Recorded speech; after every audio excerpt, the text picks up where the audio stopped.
Hi, everyone. My name is Dr. Steve Chee, and today I wanted to look at this question of why sometimes meditation doesn't help pain or anxiety. And a quick disclaimer before we jump into that. This is for informational use only. Please seek medical attention that really can address your own unique situation.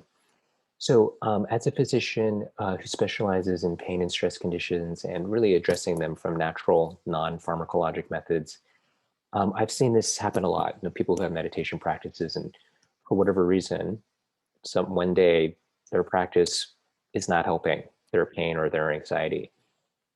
And what have I seen in common with that in that dynamic? That just happened just the other day with me and a patient. And really, what I see in those moments is there is a part of them that's really intensely trying to either get rid of the pain or the anxiety.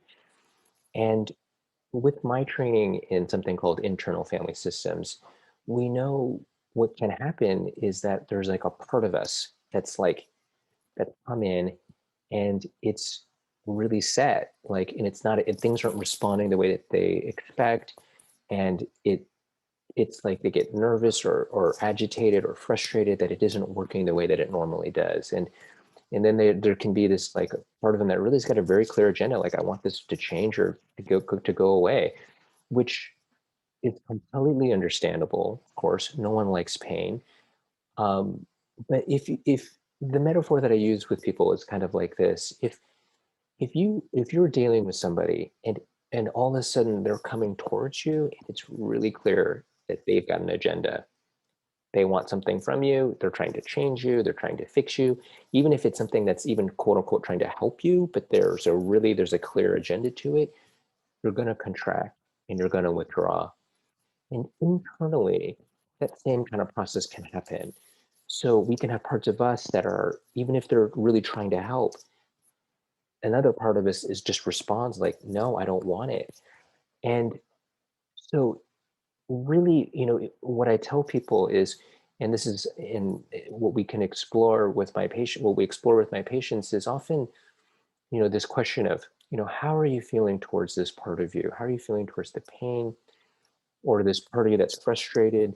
How open-hearted are you feeling towards it? These are very common internal family systems questions. And really what happens is if we can slow down and kind of be curious and look at it, there's something underneath it. And um, there's something going on in their life. There's some situation that's changed, something else that's triggering them.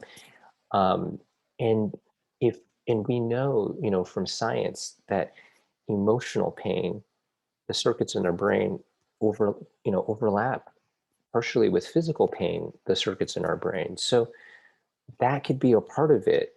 And sometimes also people who have chronic pain sometimes have a hard time delineating emotional pain from physical pain as well. So there could be a couple of different things that can make it harder to be aware of it. But in my experience, if we can really, like a caring friend, start to listen to these parts of us that might get activated towards it, we'll find out that there's usually something else inside that needs a deeper level of attention. And if we can listen and really give that caring compassion to that part, it often can relax. And then our meditation practice can be this deeper extension of this caring, understanding and compassion towards ourself and our body. And of course, everything usually feels better, and pain or an anxiety can relieve as well. So I hope this helps you, and maybe get curious if this happens to you. What's going on in those moments with your practice. All right. Thank you.